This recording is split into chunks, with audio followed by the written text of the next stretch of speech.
يسألونك عن الخمر والميسر قل فيهما إثم كبير ومنافع للناس وإثمهما أكبر من نفعهما رب اشرح لي صدري ويسر لي أمري واحلل عقدة من لساني يفقهوا قولي رب زدني علما।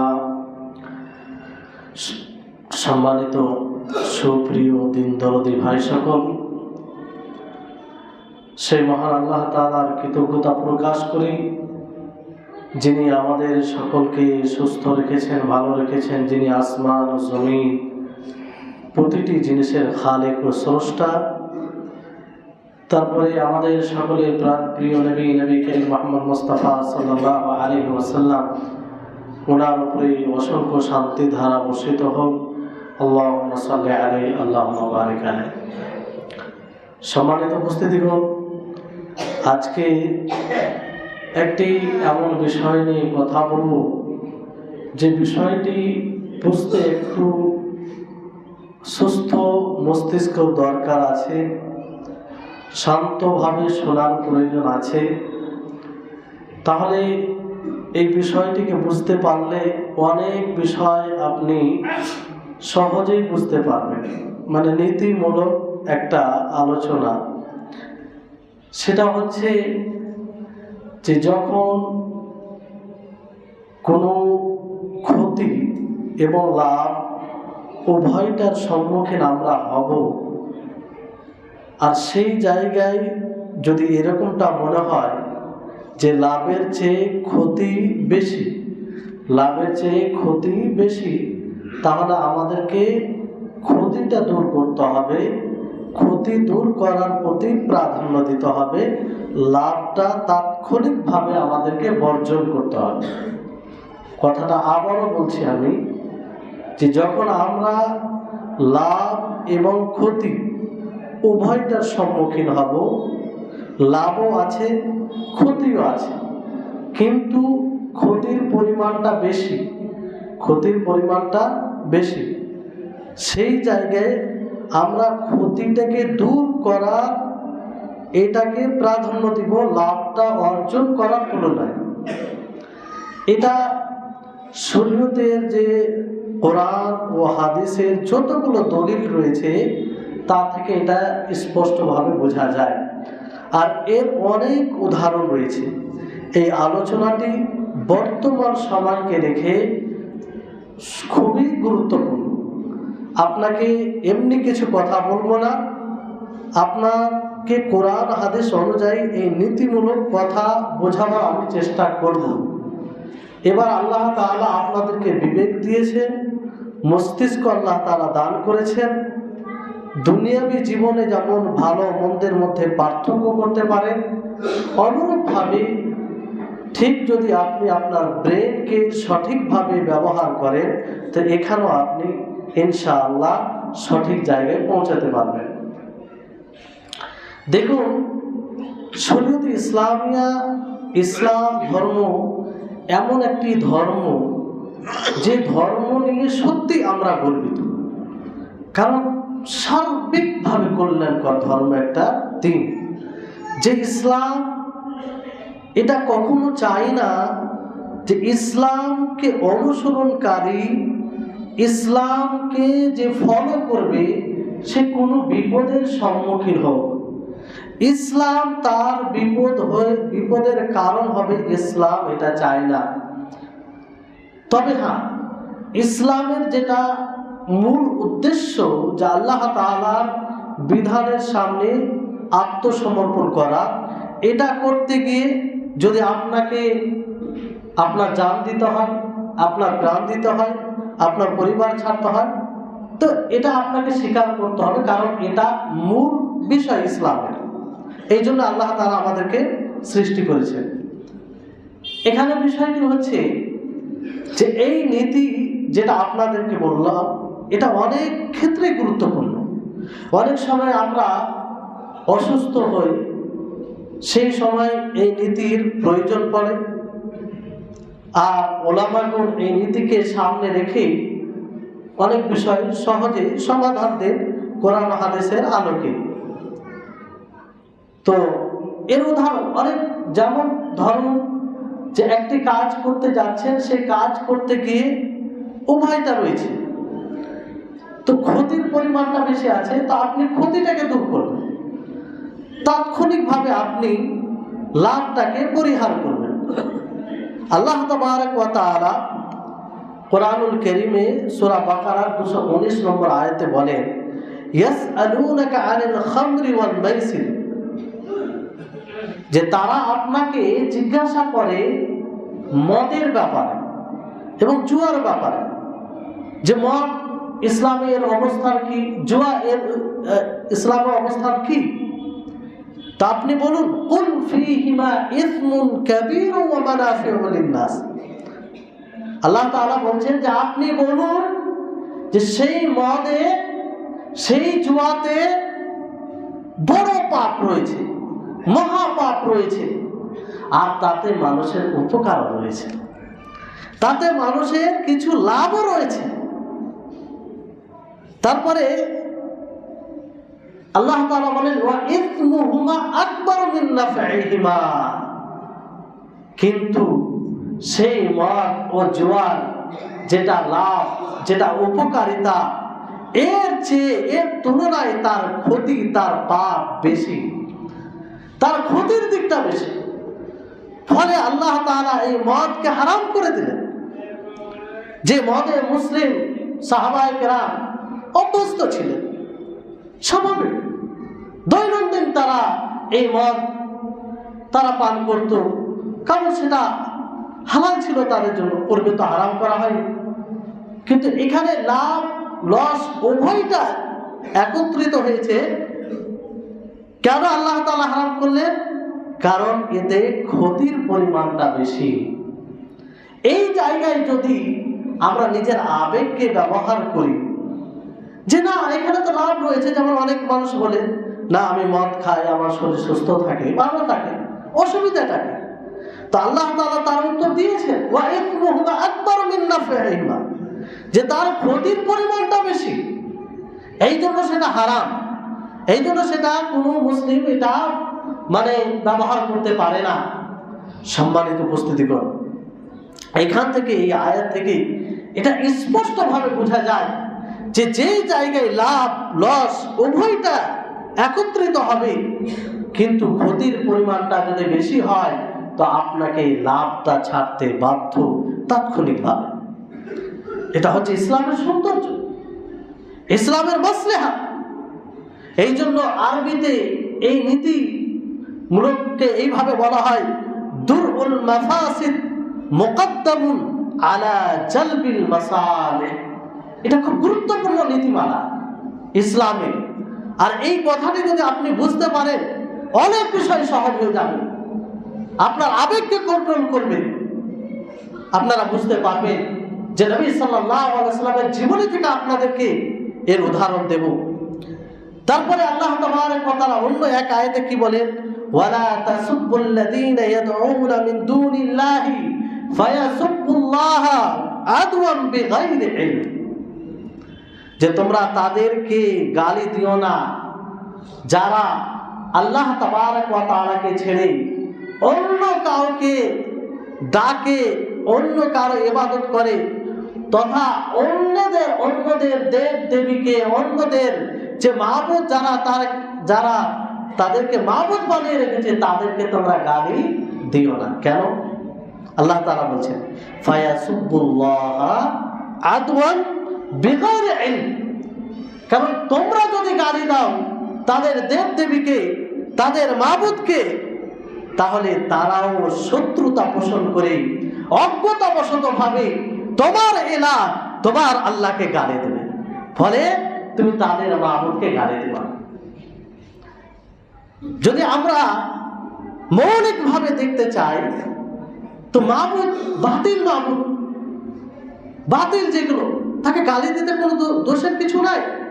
কিন্তু যদি আমরা গালি দিই, তো যারা সেই দেব দেবীকে মানে তারাও শত্রুতা পোষণ করে অজ্ঞতাবশত ভাবে আমার আপনার আল্লাহকে গালি দেবে, ফলে তাদের মাবুদকে গালি দেওয়া যাবে না। মাসলিহাত, যে এই কাজটি যদি করতে চান তা আরো বড় ক্ষতি নিয়ে আসবে। তারা আল্লাহ তাআলাকে গালি দেবে, আল্লাহর প্রদত্ত দিনের ব্যাপারে নানা রকম কথা বলবে। সম্মানিত উপস্থিতিগণ, অনুরূপভাবে আল্লাহ তাবারক ওয়া তাআলা সূরা নিসার 101 নম্বর আয়াতে বলেন, ওয়াইদা দারাবতুম ফিল আরদি ফালাইসা আলাইকুম জুনাহুন আন তাকসুরু মিনাস সালাহ ইন খিফতুম আন ইয়াফতিনাকুমুল লাযীনা কাফারু। ভালো করে শুনবেন, ঘুম আসতে পারে এগুলো কথা শুনে, কিন্তু আপনাকে শুনতে হবে, বুঝতে হবে। অনেক সময় আপনি আবেগের ছলে এগুলো কথাকে গুরুত্ব দেন না। আল্লাহ তাবারক ওয়া তাআলা বলেন, যখন তোমরা জমিনে সফর করবে, ভ্রমণ করবে, তো তোমাদের কোনো অসুবিধা নেই যে তোমরা নামাজকে 4 রাকাত বিশিষ্ট সালাতকে 2 রাকাত পড়বে, কসর করবে, ছোট করে নামাজ পড়বে। যদি তোমরা আশঙ্কা করো যে কাফিরদের ফিতনায় তোমরা পড়ে যাবে, এরকম আশঙ্কা থাকে, তাহলে তোমরা এটা করতে পারো। ফলে সফরে আমরা কসর করি। তো আল্লাহ তাবারক ওয়া তাআলা ক্ষতির আশঙ্কাকে সামনে রেখে নামাজকে ছোট করে দিয়েছেন। 4 রাকাত বিশিষ্ট সালাতকে আপনি 2 রাকাত পড়বেন। সম্মানিত উপস্থিতিগণ, তাহলে বুঝতে পারছেন তো, ইসলাম কখনো চায় না যে আপনি কোনো ইসলামের বিধানকে পালন করতে গিয়ে মুসিবতের সম্মুখীন হবেন। ইসলাম কখনো চায় না যে ইসলামের কোনো বিধান নিয়ে সেটাকে ইস্যু করে ফিতনা ফাসাদ সৃষ্টি করবেন। ইসলাম কখনো চায় না যে আপনি ইসলামের কোনো বিষয় নিয়ে মানুষের সামনে সেই ইসলামটাকে, সেই বিধানটাকে ফিতনা আকার হিসাবে আপনি উপস্থাপন করবেন। সম্মানিত উপস্থিতিগণ, অনুরূপভাবে আপনাদেরকে হাদিস শোনাই যে নবী করিম মুহাম্মদ সাল্লাল্লাহু আলাইহি সাল্লাম তিনি এক হাদিসে বলেন, আয়েশা রাদিয়াল্লাহু তাআলা আনহাকে সম্বোধন করে, ভালো করে শুনবেন, তিনি আয়েশা রাদিয়াল্লাহু তাআলা আনহাকে সম্বোধন করে বলেন, ইয়া আয়েশা লাউলা আন্না কওমাকি হাদিতা আহদিন বিজাহিলিয়াতিন লা আমারতু বিল বাই। যে হে আয়েশা, যদি তোমার এই জাতি নবমুসলিম না হতো, মানে তারা এখনই মুসলিম জাহিলিয়াত অজ্ঞতার যুগ থেকে এলো, ইসলামে দীক্ষিত হয়েছে, তারা নতুন, এটা যদি না হতো তাহলে আমি এই কাবাকে ভেঙে তার 2টো দরজা বানাতাম, পূর্ব দিকে একটি দরজা আর পশ্চিম দিকে একটি দরজা। একদিক দিয়ে মানুষ প্রবেশ করতো, আরেক দিক দিয়ে মানুষ বের হতো, যেটা ইব্রাহিম আলাইহিস সালামের যুগে ছিল। কিন্তু তিনি এটা করলেন না, কারণ এটা করতে গেলে সেই সময় আরবদের সেই কাবার প্রতি আকীদা, সেই কাবার প্রতি ভালোবাসা, সেই কাবার প্রতি একটি আচরণ তারা বরদাস্ত করতো না। তারা বলতো, ইনি কে, ইনি আবার কে, যে কাবাকে আজকে ভেঙে সে নতুন ভাবে নির্মাণ করবে। এতে ফিতনা ফাসাদ সৃষ্টি হতো, বড় হট্টগোল হতো, শান্তি বিলুপ্ত হতো, মানুষের মধ্যে খুন মারামারি এগুলো শুরু হতো। আল্লাহ নবী মুহাম্মদ সাল্লাল্লাহু আলাইহি ওয়াসাল্লাম এই মাসলিহাতকে কেন্দ্র করে, এই বিষয়কে কেন্দ্র করে এত একটা মহৎ কাজকে তিনি পরিহার করলেন। কেন? যে মানুষের মাঝে দ্বন্দ্ব শুরু হবে। বুঝতে পারছেন? ইসলাম আবার আপনার আবেগে চলে না, ইসলাম আবার আপনার বুদ্ধিতে যুক্তিতে চলে না। স্মরণ করুন সেই সুলহ হুদাইবিয়াকে, যেই সুলহ হুদাইবিয়ার চুক্তিতে এমন এমন শর্ত লেখা হয়, বড় আশ্চর্যের বিষয়। ওমর রাদিয়াল্লাহু তাআলা আনহু, যিনার রক্ত গরম হয়ে যেত, তিনি ওই সময় তিনি বললেন যে আল্লাহর নবী, আপনি তো আল্লাহর নবী, আল্লাহ তো আপনাকে নবী হিসাবে চয়ন করেছেন, এই শর্তগুলো কি করে আপনি মানলেন, কি করে আপনি এত ছোট হলেন? তখন এই কথা বলেই ওমর রাদিয়াল্লাহু তাআলা আনহু তিনি সারা জীবন আক্ষেপ করেছিলেন, আফসোস করেছিলেন যে আমি নবীকে কেন এই কথা বলেছিলাম।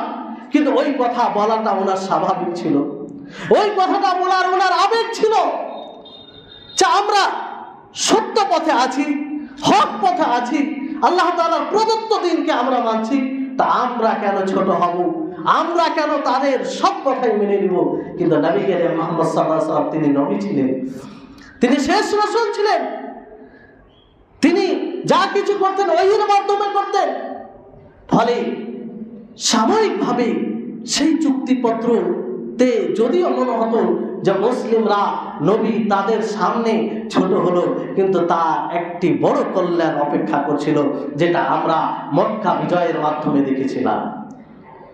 সম্মানিত উপস্থিতিগণ, ফলে আমরা কোনো সময় কোনো জিনিসকে আবেগ দিয়ে ভাবব না, কোনো সময় আমরা সেই কোরআন হাদিসকে উপেক্ষা করে এটাকে কোনো জিনিসের সিদ্ধান্ত নিব না। আমার আপনার আবেগ কোনো জিনিসকে সমর্থন করতেই পারে, এটা মানুষের দুর্বলতা, এটা মানুষের দুর্বলতা। আমার আপনার বুদ্ধি কোনো জিনিসকে সমর্থন করতেই পারে, এটা আমাদের বুদ্ধির ব্রেনের দুর্বলতা। আল্লাহ তাআলা আমাদেরকে পরিপূর্ণ সেই বিবেক দেয়নি। অনেক সময় আমাদের বিবেক সঠিক জায়গায় পৌঁছায়, অনেক সময় পৌঁছায় না। এই জন্য তো আল্লাহ তাবারক ওয়া তাআলা শরীয়ত নাযিল করেছেন, এই জন্য তো আল্লাহ তাবারক ওয়া তাআলা রাসূল প্রেরণ করেছেন। যদি আমাদের বিবেক, আমাদের বুদ্ধি সবকিছু সঠিক সিদ্ধান্তে পৌঁছেত, তাহলে কোনো রাসূলের দরকার ছিল না, কোনো কিতাবের দরকার ছিল না, কোনো আলেম ওলামাদের গাইডের দরকার ছিল না। প্রত্যেক মানুষের কাছে ব্রেন আছে, বিবেক আছে, তা দ্বারা মানুষ সঠিক সিদ্ধান্তে পৌঁছেত, যেটা সম্ভব নয়, যেটা সম্ভব নয়। মানুষের ব্রেনে তারতম্য আছে, কেউ বেশি বুঝে, কেউ কম বুঝে, কারো কাছে ভালো লাগে, আবার কারো কাছে ভালো লাগে না। কিন্তু এটার মানদণ্ড কি হবে? কোরআন ও হাদিস, কোরআন ও হাদিস দ্বারাতে বুঝবেন। অনেক সময় অনেক ভাইরা বলে, দেখুন এই মেম্বার থেকে আপনাদেরকে কোরআন ও হাদিসের আলোকে বুঝাতে চাই, সেটা কোথায় কি হচ্ছে দেখার বিষয় নয়।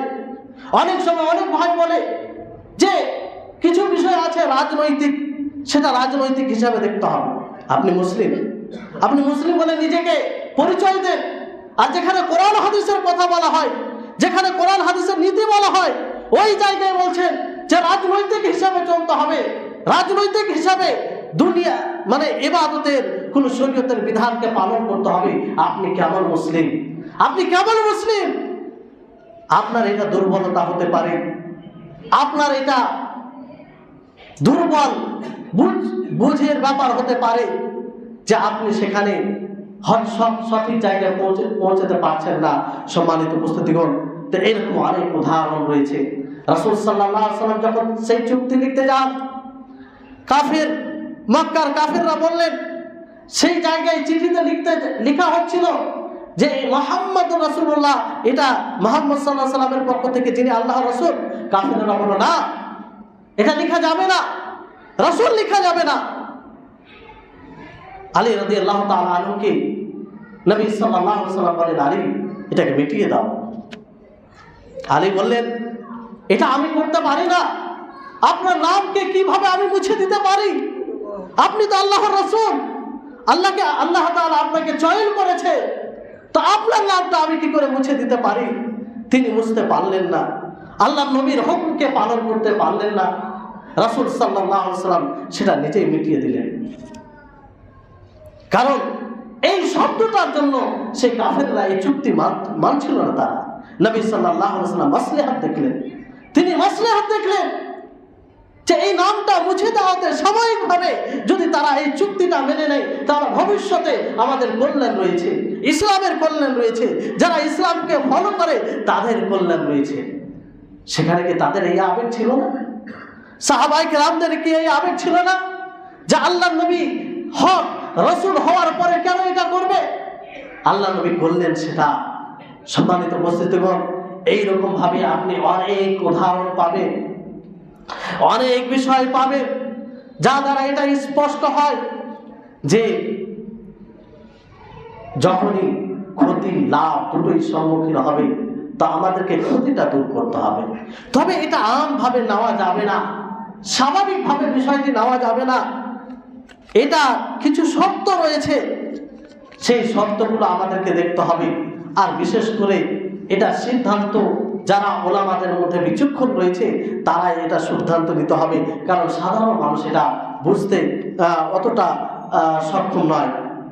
কিন্তু আপনাদেরকে এই ধারণাটা আমি দেওয়ার চেষ্টা করছি যে দেখুন সব জায়গায় আপনি নিজের আবেগকে খাটাবেন না, ওই জায়গায় আলেমদের পরামর্শ নিন, যারা প্রকৃত আলেম ওলামা তাদের কথা শুনুন, যারা কোরআন হাদিস অনুযায়ী কথা বলে। সম্মানিত উপস্থিতিগণ, আপনি কোন জায়গায় যে ক্ষতি রয়েছে সেই ক্ষতিকে দূর করা এটাকে প্রাধান্য দিবেন, যখন সেই ক্ষতি এবং লাভ দুটাকে একত্রিত করা সম্ভব হবে না। যদি সম্ভব হয়, দেখা যায় যে লাভও আছে ক্ষতি আছে, আপনি লাভটাও অর্জন করলেন ক্ষতিটাও দূর করলেন, তো ঠিক আছে আলহামদুলিল্লাহ, আপনি দুটোর উপরে আমল করবেন, মানে ক্ষতিটাও দূর করবেন এবং লাভটাও অর্জন করবেন। আর যদি দেখা যায় যে না এটা সম্ভব নয়, তাহলে এটা করা যাবে না। আল্লাহ তাআলা বলেন ফাত্তাকুল্লাহা মাসতাতাতুম, তোমরা সাধ্য অনুযায়ী আল্লাহ তাআলাকে ভয় করো। সম্মানিত উপস্থিতিগণ, যেমন ধরুন আপনাদেরকে উদাহরণ দিই, যে এক ডক্টর রয়েছে, চিকিৎসক, তিনি নামাজ পড়ছেন, ওই সময় একটা অসুস্থ মানুষ চলে আসে, সে এমন অবস্থায় রয়েছে যে তার মৃত্যু ঘটতে পারে, সে বড় ক্ষতির সম্মুখীন হতে পারে।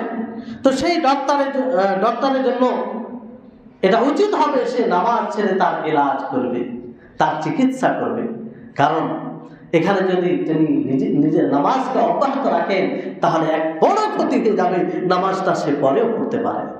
মাসলাহাত, উপকার, কারণ বড় ক্ষতিকে দূর করতে হবে আগে। ধরুন আপনারা মসজিদে নামাজ পড়ছেন, মসজিদে আগুন লেগে গেছে, আল্লাহ না করে এগুলো হোক, আল্লাহ তাআলা আমাদের হেফাজত করুন, মসজিদে আগুন লেগে গেছে, কি করতে হবে? সেই আগুন চলাকালে আপনি নামাজ পড়বেন? ইসলাম এটা বলেছে না, আপনি নিজে জানকে বাঁচাবেন, কারণ আপনি নামাজটা পরেও পড়তে পারবেন। এটা ইসলামের বার্তা, এটা আপনার যুক্তি বলবে, আপনার বুদ্ধি বলবে, আপনার বিবেক সমর্থন করবে। কিন্তু না, আমরা তো যখন কোনো বিষয়ের সম্মুখীন হই তখন তো সেটা ভাবি না, তখন তো আমরা খাটাই না। সম্মানিত উপস্থিতিগণ, এইভাবে অনেক উদাহরণ রয়েছে। তারপরে এটা কখন করা যাবে, এই নীতির উপর আমল করা যাবে যখন দেখা যাবে যে ক্ষতির পরিমাণটা বেশি, তখন এটা করতে পারে। আর যদি দেখা যায় যে না, ক্ষতি কম হবে কিন্তু লাভটা বেশি আছে, তো ওই জায়গায় লাভবান জিনিসটা করবেন। সামান্য ক্ষতি হলে কি সমস্যা, ওই জায়গায় আপনি যেটা উপকার বেশি সেটা করবেন। কিন্তু যখন দেখবেন ক্ষতির পরিমাণটা বেশি, আপনি একটা জিনিস করতে গিয়ে বেশি ক্ষতির সম্মুখীন হচ্ছে মানুষ, তখন ওটা ছাড়বে। আর যদি লাভ, তার পরিবর্তে লাভ বেশি হয় তো লাভজনকটা বেশি করবেন। তারপরে আসলে যেন সেটা ক্ষতির বিষয় হয়, এমনটা না যে আপনি ধারণা করলেন আর হয়ে গেল, তা নয়, আসলে যেন ক্ষতিকর হয়, তাহলে এই নীতির উপরে আপনি আমল করতে পারবেন। এগুলো এক একটা জিনিসের ব্যাখ্যা করা যায়। তো কারো ধারণা যে না ক্ষতি হতে পারে এরকম বিষয় হলে হয়ে যাবে, এরকম বিষয় নয়। আসলে যাতে বেশি ক্ষতি করা হয়, যে তখন সেটা ক্ষতিটা দূর করতে হবে, যদিও লাভটা ছুটে যায়। সম্মানিত উপস্থিতিগণ, আর সঠিকভাবে আমাদেরকে আইডিয়া করতে হবে যে লাভ কাতে বেশি আছে, ক্ষতি কাতে বেশি আছে, আর এটা শরীয়তের আলোকে করতে হবে, কোরআন হাদিসের আলোকে করতে হবে। এটা শুধু বুদ্ধির উপরে নির্ভর করে হয় না, কোরআন ও হাদিসকে সামনে রেখে এটা বিবেচনা করতে হবে। সম্মানিত উপস্থিতিগণ, নবী সাল্লাল্লাহু আলাইহি ওয়াসাল্লামের আরেকটি উদাহরণ দিই, যেটাতে হয়তো আপনারা বুঝতে পারবেন। সেটা হচ্ছে যে আমরা সালাতুত তারাবি পড়ি, তো সালাতুত তারাবি, এই তারাবির রহস্য কি? নবী করিম মুহাম্মদ সাল্লাল্লাহু আলাইহি ওয়াসাল্লাম একদিন রাত্রে নামাজ পড়লেন, তো সাহাবায়ে কেরাম তিনারা এসে জামাতে পড়লেন। দ্বিতীয় দিনও তাই করলেন, আরো লোক সংখ্যা বেশি বাড়লো। তৃতীয় অথবা চতুর্থ দিন আল্লাহ নবী বাড়ি থেকে বের হলেন না। সমস্ত বাকি সাহাবাগুলো এসেছেন একসাথে নামাজ পড়ার জন্য, তা আল্লাহ নবী বের হলেন না। সাহাবীরা একা একাই নামাজ পড়ে চলে গেলেন, কিংবা যাই হোক অপেক্ষা করে চলে গেলেন। আল্লাহ নবীকে জিজ্ঞাসা করা হলো যে আল্লাহ নবী, আপনি কেন বের হলেন না? আমরা তো 2 দিন খুব সুন্দরভাবে নামাজ পড়লাম, খুব ভালো লাগছিল।